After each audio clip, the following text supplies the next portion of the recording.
제22장.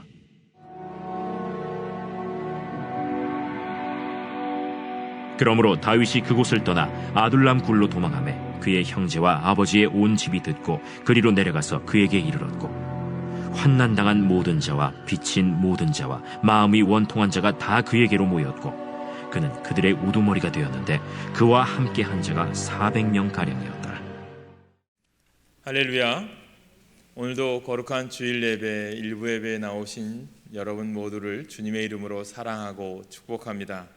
특별히 6월 첫 주일입니다. 또 오늘은 현충일이고 나라와 민족을 위해서 기도하는 이 6월이 되시길 소망합니다. 또한 여러분들 가운데도 항상 강건한 믿음의 삶을 사시길 소망합니다. 우리 옆분들을 그러한 마음으로, 사랑하는 마음으로 인사 좀 할까요? 정말 소중한 분이십니다. 인사하시죠. 정말 소중한 분이십니다. 여러분들은 한 사람 한 사람이 정말 소중하고 아름다운 분이심을 명심하시기 바랍니다. 우리가 이 시기가 어려운 시기이고 힘든 시기이지만 그것보다도 우리가 항상 긍정적으로 바라보는 삶이 우리 가운데 필요하지 않을까 생각합니다. 그래서 오늘은 일부 예배 시간, 제가 설교하는 시간이기 때문에 오늘은 이제 다윗에 대해서, 아둘람 공동체에 대해서 같이 은혜를 나누고자 합니다. 이 유대인 중에 코리덴붐 여사라고 하는 분이 있습니다. 이분이 쓴 책에 이제 피난처라는 책이 있어요. 이 피난처라는 책을 쓴 배경은 그가 유대인이기 때문에 2차 세계대전 당시에 이제 격리 수용되었습니다. 알다시피 이제 아우슈비츠라든가 여러 유대인들이 학살 장소로 이제 많은 사람들이 이제 격리되었는데, 이 코리덴붐 여사와 언니 베시가 라벤스부르크라고 하는 이 수용소에, 나치 수용소에 갇히게 되었습니다. 그곳은 그들이 간 수용소 중에서 가장 열악한 곳이었다고 합니다. 이가 득실되고 쥐가 많이 있던 그런 지저분한 곳이었죠.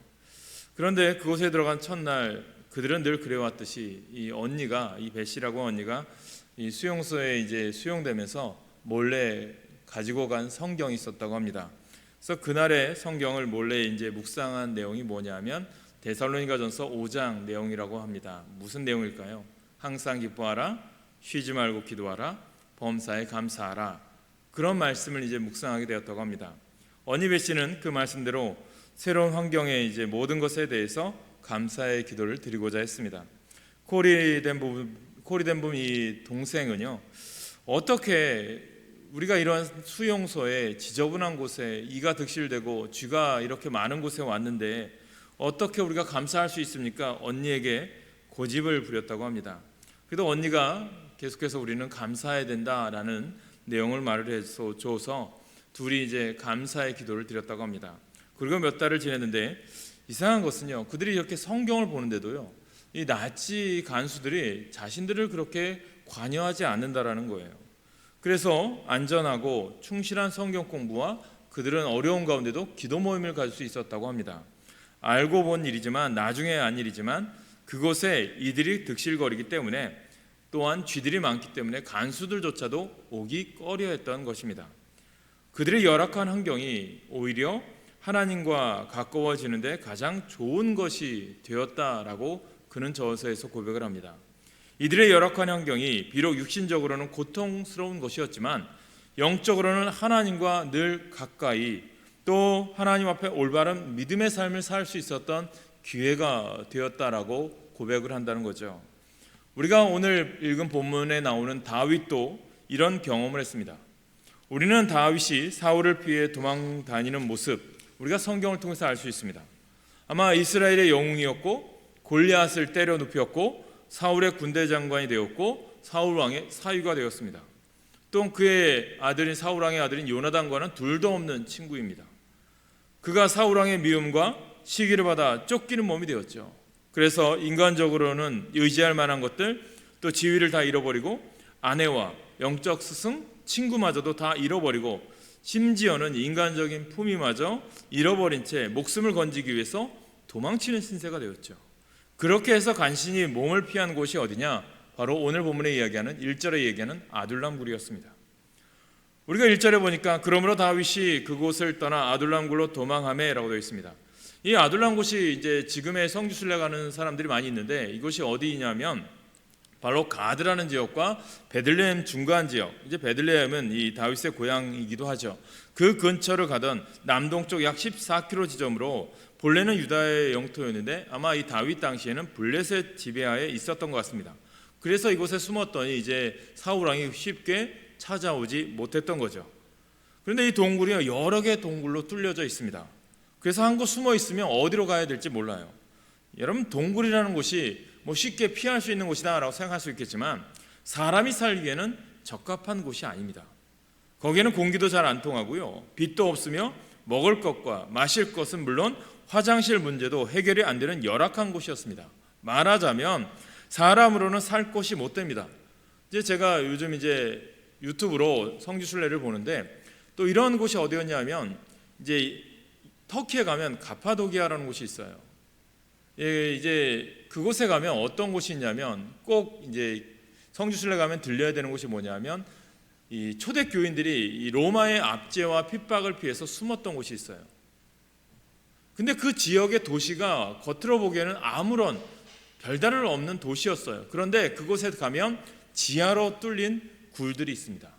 그 굴의 깊이가요, 지하 11층까지 뚫려 있대요. 그 이야기하는데 가이드 없이 그 굴에 들어가면요, 아무도 어떻게 빠져나올지 모른다고 이야기해요. 그곳에서 그들은 숨어서 하나님을 찬양하고 기도했던 모습이었던 거죠. 아마 다윗도 그런 모습이었겠죠. 여러분, 다윗이 전에 어떤 사람입니까? 왕궁에 있었고 좋은 음식을 먹었고 따뜻한 잠을 자며 많은 사람들의 추앙을 받으며 살던 다윗이 이제는 어두침침한 곳, 동물이나 살기 좋은 그런 동굴에 살게 되었습니다. 어떻게 보면 이가 득실거리는 수용소의 삶을 감사히 받을 수밖에 없던 코르덴 붐 여사와 같이 이런 동굴이라도 있는 것을 감사히 여기면서 아마 지낼 수밖에 없었겠죠. 그러나 그곳 동굴 생활을 통해서 다윗이 얻은 것이 있다는 거예요. 그런 동굴 밖에서는 체험할 수 없는 많은 신앙의 유익을 얻었다는 거죠. 우리는 이것을 그가 지은 시편을 통해서 많이 볼 수 있어요. 동굴에서 지은 시 중에서 시편 142편을 보면 이 시는요, 다윗이 굴에 있을 때 지은 시라고 되어 있어요. 무슨 굴인지는 밝히지 않고 있지만 아마 아둘람 굴이 아니었을까 생각합니다. 그래서 이 시를 여러분들 142편을 성경을 펴보면 그 서두에 뭐라고 되어 있냐면 마스기라고 되어 있어요. 마스기라는 것은 무엇이냐면 교훈시입니다. 어떤 의미냐면 읽는 자에게 교훈해 주는 시라는 거예요.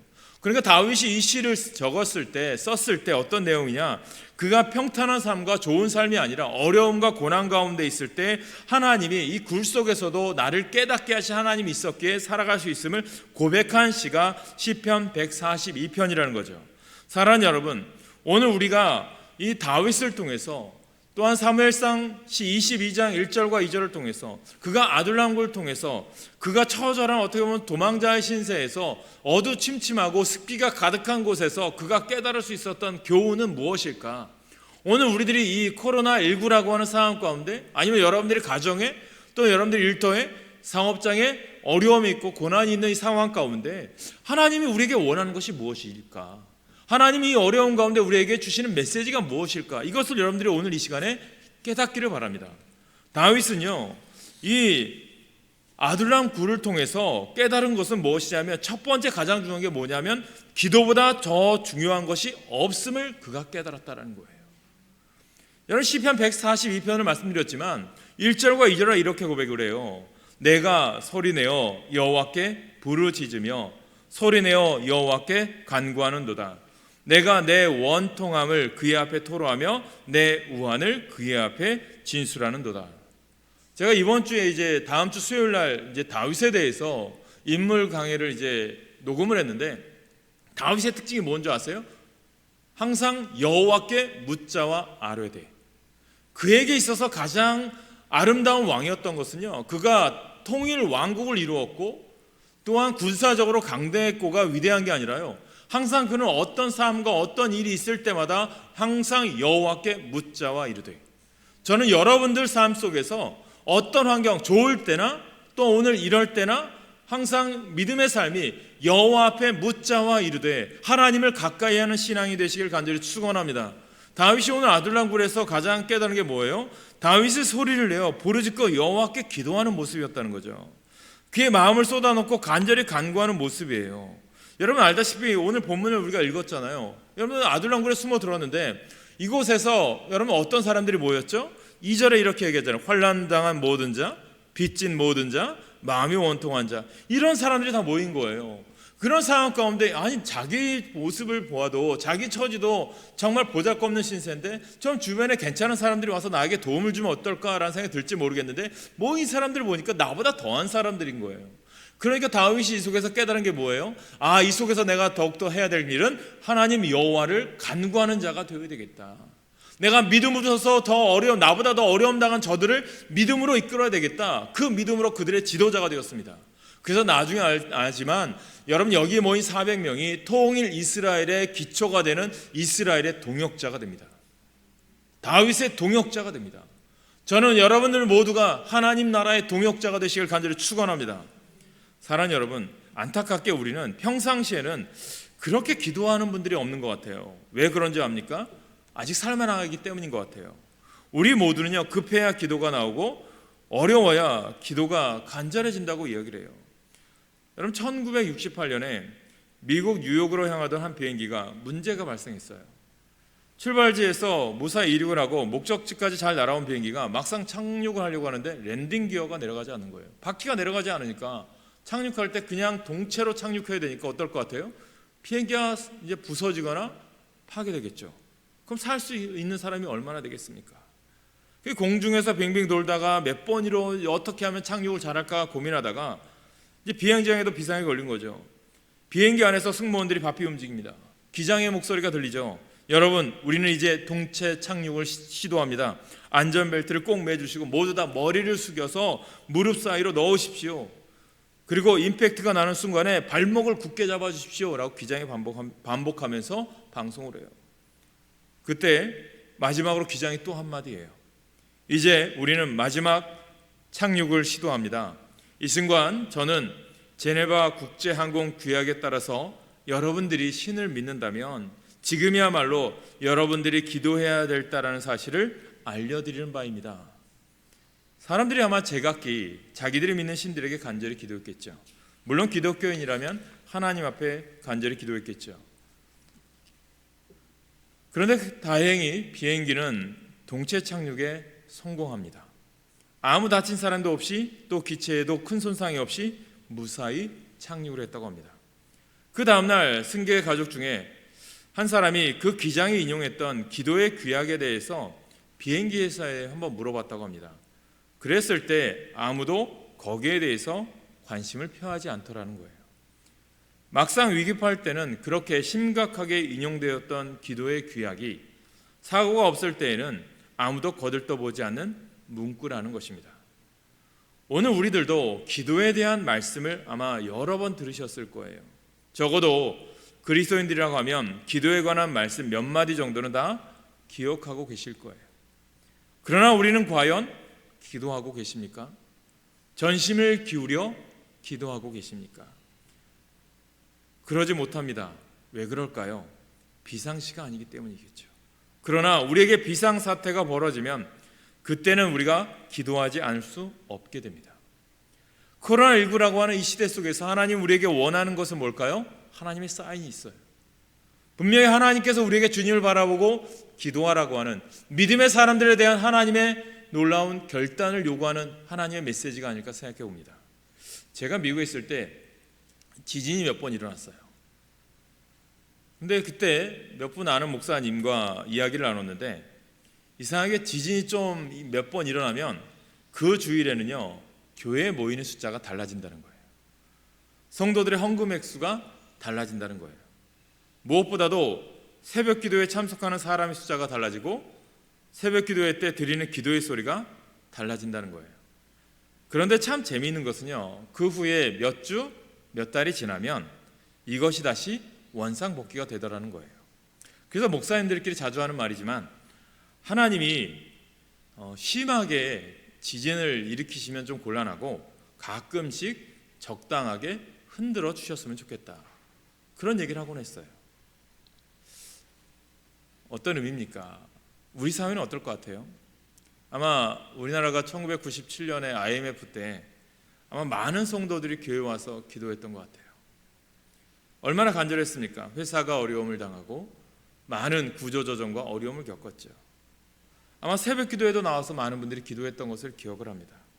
그런데 이때가 지나고 나니까 벌써 우리는 이 모든 것을 잊어버리고 점차 우리의 모임과 기도의 열심이 약해지는 것을 보게 되어요. 우리 사람은 모두 동굴 속에 들어가 봐야 간절한 기도가 나오는 것 같아요. 평탄한 위치, 따뜻한 잠자리, 왕궁과 같은 곳에는 이런 기도가 안 나옵니다. 그렇기 때문에 하나님께서는 때때로 우리를 동굴 속에 집어넣고 동굴과 같은 환경 속에서 하나님을 찾고 하나님을 부르짖고 간절히 기도하도록 만드는 것 같습니다. 그러므로 사랑하는 여러분, 다윗이 동굴에 들어간 것처럼 만일 여러분들이 곤고한 처지에 빠져 근심하고 걱정하며 두려워하는 입장이 있다면 너무 낙심하지 말고 이때야말로 하나님과 더 가까이 갈 수 있는 기회, 더 간절히 기도할 수 있는 기회, 다윗처럼 우리의 마음을 털어놓을 수 있는 그러한 시간을 만드시길 간절히 축원합니다. 두 번째로 아둘람 동굴을 통해서 우리에게 주시는 것은 겸손입니다. 우리가 평소에 기도하지 않은 근본적인 원인은 쓸데없는 자만심 때문입니다. 우리는 하나님 없이도 스스로 모든 것을 할 수 있는 줄로 착각할 때가 많아요. 그래서 하나님의 도움을 별로 필요로 하지 않아요. 그래서 기도하지 않는 것 같아요.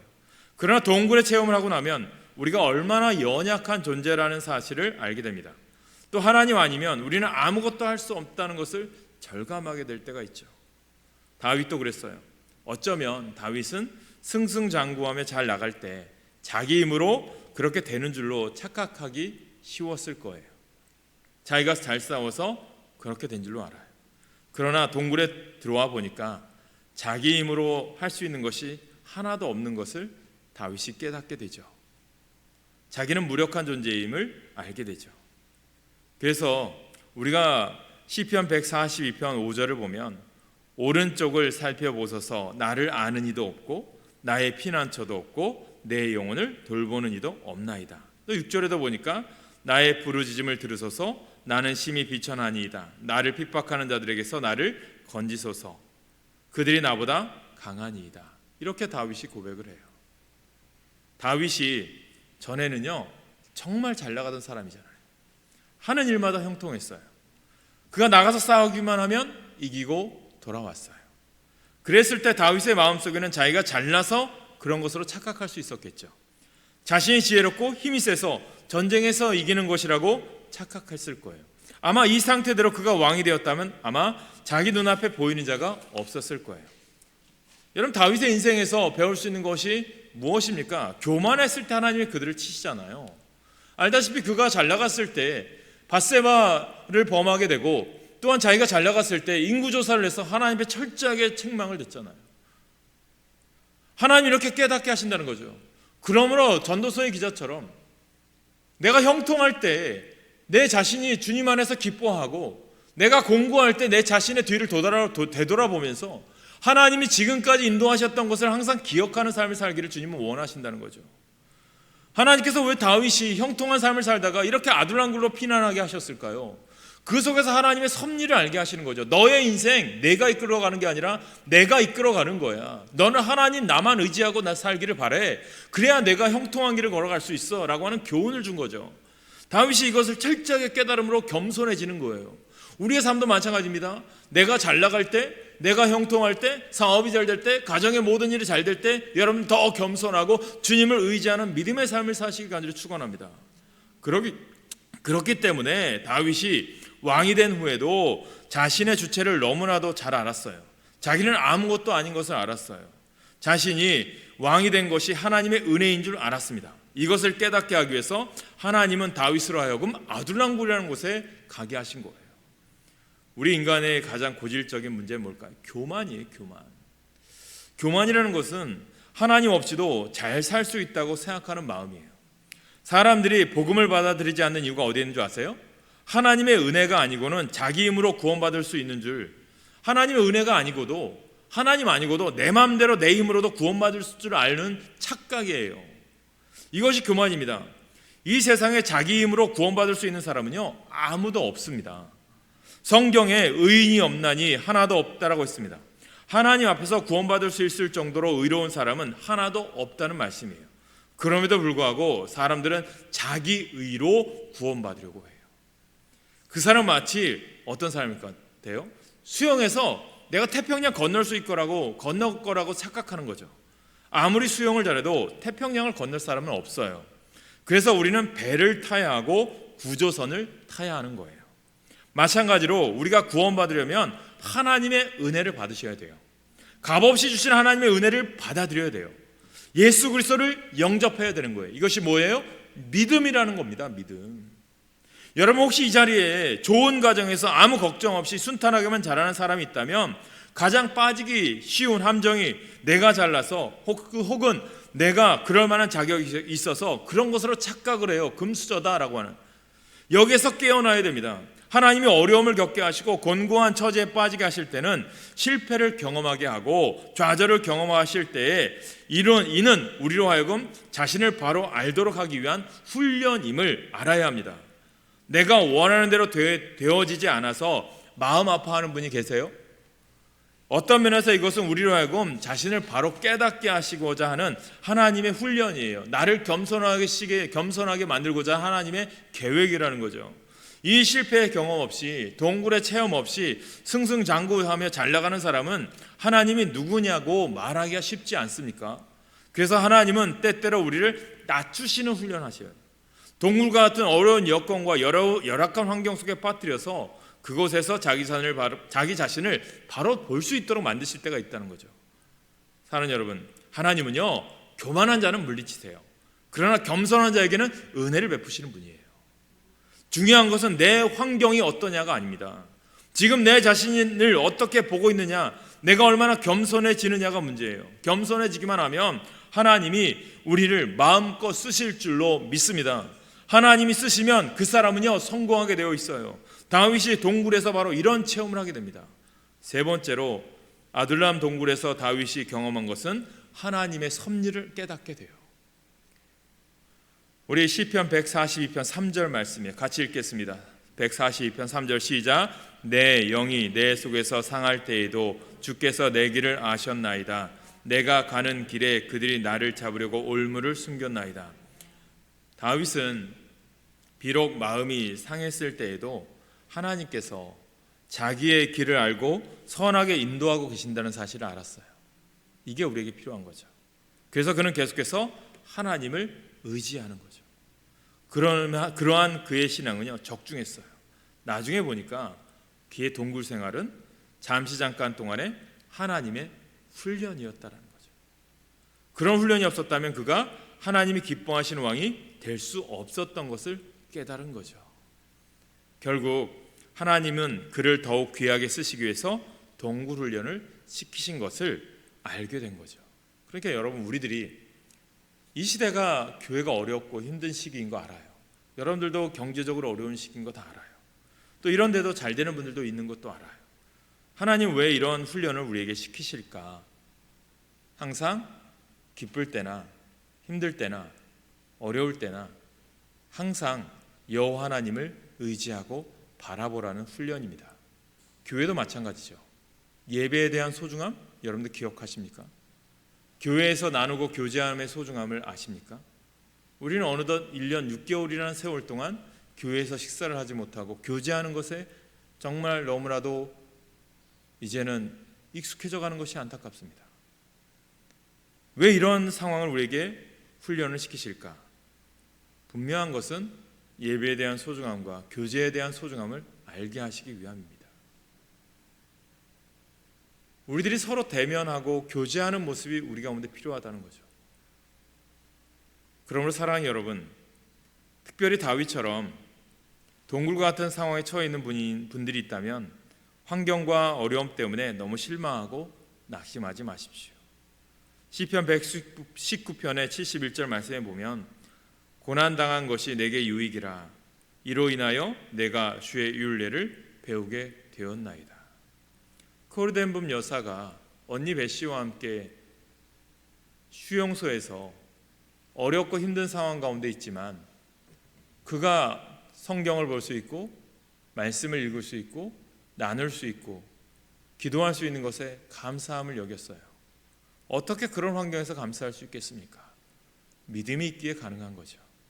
저는 오늘 다윗처럼 하나님의 섭리를 배우는 좋은 기회로 이 시기를 보내시기를 바랍니다. 분명히 하나님은 이렇게 말씀하시죠. 예수님은 우리에게 말씀하시죠. 사도 바울을 통해서 로마서의 8장 28절에 이렇게 말씀합니다. 같이 읽겠습니다. 시작. 우리가 알거니와 하나님을 사랑하는 자 곧 그 뜻대로 부르심을 입은 자들에게는 모든 것이 합력하여 선을 이루느니라. 여기에 보니까 모든 것이에요. 모든 것. 우리가 보기에 좋은 것뿐만 아니라 나쁘게 여겨지는 일도 포함되어 있다라는 거죠. 코르덴붐이 나치 수용소에서 겪었던 득실거리는 이마저도 자신들이 안전하게 기도하고 말씀을 읽을 수 있도록 하신 하나님의 섭리의 과정임을 깨닫게 하신 거죠. 우리의 모든 여건 가운데 보기에 좋지 못한 것들까지도 하나님은 합력하여 선을 이루시는 분이십니다. 이 사실을 어떻게 할 수 있을까요? 그것을 깨닫는데 동굴보다 더 좋은 교육장은 없었다는 말이죠. 다윗이 바로 이것을 체험한 거죠. 하나님이 우리에게 주시는 환경들은 결코 불평할 것이 없어요. 그 환경을 주장하시는 분이 하나님이시고 또 그분은 뜻을 따라 우리를 부르셨기 때문에 우리의 모든 환경을 합력하여 선을 이루시는 분이십니다. 하나님 우리에게 어려운 환경을 주시는 것은요, 우리로 하여금 낭망하고 잘못되게 하려는 것이 아니라 더 성장시키고 발전시키는 은혜를 주시기 위함입니다. 성장통이 있다라고 말씀드렸죠. 교회도 이 기간이 성장통인 거예요. 1960년대, 70년대, 80년대 초만 해도요, 교회마다 그런 얘기, 선배들이 교회 개척하면 뭐든지 교인들이 몰려들었다라고 얘기해요. 알다시피 부흥의 역사가 한참 이루어졌죠. 그러다 부흥이 주춤해졌죠. 그러다 1907년 평양 대부흥성회를 경험했던 부흥의 경험을 2007년 100주년이 되어서 100주년이 되면 저절로 부흥할 줄 알고 많은 교회들이 연합해서 행사를 하고 또한 올림픽 주경기장, 잠실, 상암 월드컵 경기장 이런 데서 모여서 기도회를 열고 집회를 했어요. 그러나 정작 회개하지 않으면 부흥하지 않았어요. 상암 월드컵 경기장에서 오카는 목사님이 살아계실 때 설교하실 때 이런 얘기를 해요. 본인이 이런 얘기 하더라고요. 한국교회가 회개해야 됩니다. 물질 만능 중에 우리가 회개해야 됩니다. 그렇지 않으면 절대로 부흥하지 않습니다. 사랑하는 여러분, 우리도 마찬가지죠. 하나님께서 왜 이러한 상황을 우리들에게 이끌어 가시고 이러한 상황을 우리 가운데 주셨을까? 분명히 하나님은 이때도 알곡과 가라지를 구분하시는 때인 것 같습니다. 우리가 정말 하나님 앞에 내가 참된 그리스도인인가, 내가 주님 앞에 온전한 믿음의 삶을 살아가고 있는가를 점검하시는 기회를 삼으세요. 그래야 하나님께서 여러분들을 분명히 인도하실 줄 믿습니다. 마지막으로 동굴은요, 우리에게 자족하는 것과 감사를 가르쳐 주어요. 시편 142편 7절에 보면 이렇게 고백을 합니다. 다윗의 고백이죠. 같이 읽습니다. 시작. 내 영혼을 옥에서 이끌어내사 주의 이름을 감사하게 하소서. 주께서 나에게 갚아주시리니 의인들이 나를 들으리이다. 다윗이 만일 하나님이 이 동굴에서 나가게 되면 진정으로 감사하게 될 것이라고 말해요. 우리가 가진 것을 다 당연한 것으로 생각하고 항상 그 이상의 것을 바라는 고질병이 있습니다. 그래서 항상 불평하고 불만하는 거죠. 그러나 우리가 동굴의 생활을 해보면 그런 불평, 불만들이 다 사라집니다. 어려워져 봐야 자기가 그동안 누려왔던 것이 얼마나 고마운 것을 알게 되는 거죠. 오히려 감사와 자족의 삶을 이루어집니다. 다윗이 동굴에서 체득한 것이 바로 이것이라는 거죠. 사랑하는 여러분, 하나님께서 자기를 동굴의 삶, 감옥과 같은 삶에서 이끌어내시면 이제는 다른 것 없어도 하나님께 감사하겠다라는 고백이죠. 실제로 다윗은 그 이후 왕이 된 다음에 늘 감사하는 삶을 살았어요. 그의 감사의 시들은 이것을 증명합니다. 그의 이런 감사와 찬양하는 마음이 어디에서 훈련됐을까요? 동굴인 거죠. 이것은 우리 삶에서도 마찬가지입니다. 우리도 마찬가지 아닙니까? 병들어 보아야 건강의 고마움을 알아요. 파산을 해보아야 물질의 귀함과 고마움을 알아요. 가족들과 떨어져 있어 봐야 가족들과 함께 사는 것이 얼마나 행복한 것인가를, 감사한 것인가를 알게 되어요. 남편과 아내가 사별해 보아야 부부가 같이 살 수 있는 것이 얼마나 고맙다는 것을 알게 되어요. 예배의 소중함, 교제의 소중함, 믿음의 사람들의 소중함, 내가 오늘 믿음으로 살 수 있는 것의 소중함을 얼마나 기억하고 계십니까? 사랑하는 여러분, 이렇게 동굴이라는 것은 우리의 모든 자유를 잃어버리고 기본적인 의식주마저 필요마저도 해결되지 않고 나홀로 한숨 쉬며 살아갈 수밖에 없는 이런 환경을 뜻합니다. 그러나 여기서 다윗은 어디에서도 배울 수 없는 귀한 체험을 했어요. 우리도 이 세상을 살아가다 보면 다윗처럼 동굴 생활을 할 수밖에 없는 처지가 되는 경우도 있을 거예요. 가진 것 다 떨어지고 있을 것도 없고 사람들마저 내 곁을 다 떠나버리는 그 순간, 인생에서는 좌절하고 낙심할 수밖에 없는 처절한 환경이 내게 닥칠 수 있는 그 순간, 그러나 그때 낙심하지 마십시오. 하나님이 우리 곁에 계십니다. 이는 믿는 사람은 모든 환경과 여건 속에서 결코 손해가 되는 것이 아니라 하나님이 이를 통해 우리에게 주시는 유익이 있다는 것을 믿으십시오. 그러므로 낙심하지 마십시오. 먼저 그러므로 여러분들에게 드리고 싶은 말씀, 오늘 말씀처럼 먼저 간절히 하나님께 기도하십시오. 내 자신을 의지하지 말고 하나님만 의지하도록 훈련하십시오. 진정으로 겸손해지고 내 모든 것을 합력하여 선을 이루시는 하나님이심을 분명히 우리는 체험할 것입니다. 그리고 이 환경 속에서 진정한 고마움을 깨닫게 되는 거죠. 하나님은 우리로 하여금 감당지 못할 시험당함을 허락하지 않으시고 시험당할 즈음에 또한 피할 길을 내사 능히 감당하게 하시는 분이십니다. 바라기는 우리들 가운데 동굴 속에 처해 있는 분이 있다면 한탄하고 낙심할 그러한 시간이 아니라 다윗처럼 이 가운데 좋은 교훈을 받으며 하나님과 더 가까이 하나님과 함께하는 삶을 살아가는 여러분 되셔서 하나님을 철저히 의지하고 하나님의 섭리와 하나님의 감사, 자족하는 삶을 살아가는 여러분 되시기를 간절히 소망합니다. 그래서 하나님께서 자기를 동굴의 삶, 옥과 같은 삶 속에서 이끌어내시며 이제는 다른 것 없어도 하나님 감사하겠습니다, 그 고백이 있고 정말 우리가 하나님 앞에 정말 하나님 더 간절히 기도하고 하나님만 의지하고 하나님만 바라보겠습니다, 이런 믿음으로 우리가 살아가셔서 이 어려운 시기, 힘든 시기이지만 주님을 의지하며 승리하는 삶, 하나님의 기쁨을 체험하는 복된 삶, 다윗과 같이 하나님을 경험하고 하나님의 참된 함께하심을 체험하는 그런 삶을 사셔서 어느 곳에서든지 하나님의 자녀됨을 나타내는 참된 그리스도인이 되시길 간절히 축원합니다. 기도하겠습니다.